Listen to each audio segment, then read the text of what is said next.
Hello everyone. This presentation is about biodiversity hotspots, and this presentation is made by Panchal Vaishnavi. So what are biodiversity hotspots? These are the regions that contain a high level of species diversity.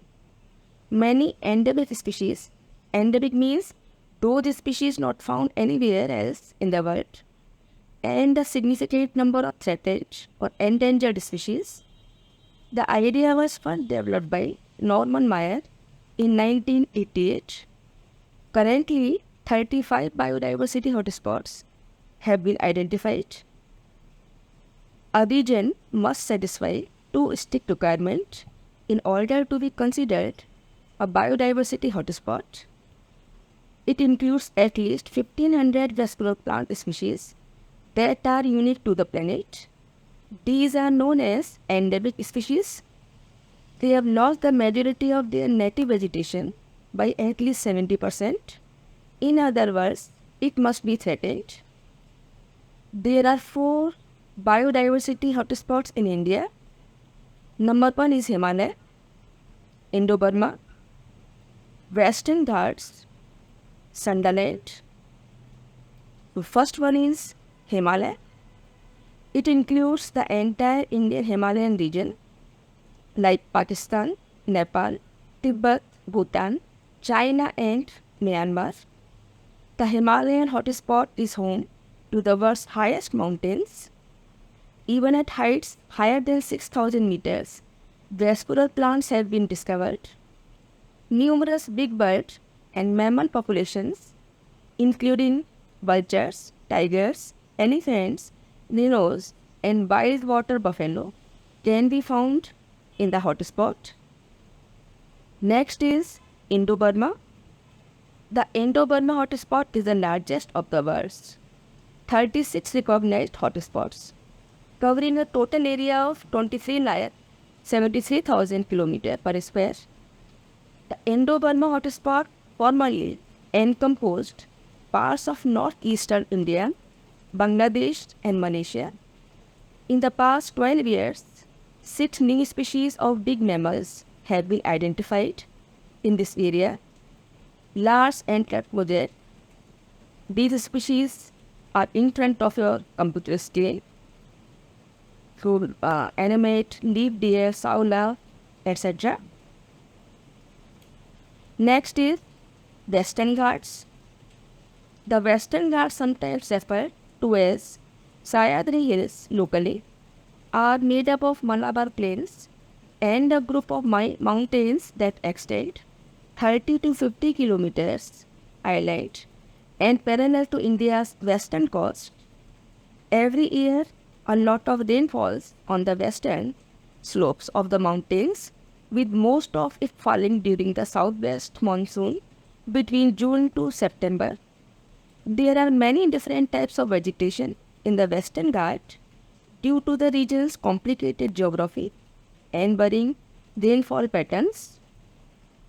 Next is Sundaland. The Sundaland hotspot includes the western half of the Indo-Malayan archipelago, which is made up of about 17,000 equatorial islands. Borneo and Sumatra are 2 of the largest islands in the world. India is in charge of the Nicobar Islands, which are also included. The 7,100 islands of the Philippines hotspots are direct to northeast of Valencia, which is separated from Sundaland hotspot by the renowned Venice line. Next is, what is the role of biodiversity in ecosystem functions and stability? So, ecological stability, it means every species has a specific role in an ecosystem. They capture and store energy and also produce and decompose organic matter. The ecosystem supports the services without which humans cannot survive. A diverse ecosystem is more productive and can withstand environmental stress. So what is the economic importance? Biodiversity is a reservoir of resources for the manufacture of food, cosmetic products, and pharmaceuticals, crops, livestock, fishery, and forest are a rich source of food. Wild plants such as cinchona and foxglove plants are used for medicinal purposes. Wood, fibers, perfumes, lubricants, rubber, resin, poison, and cork are all derived from different plant species. The national parks and sanctuaries are a source of tourism.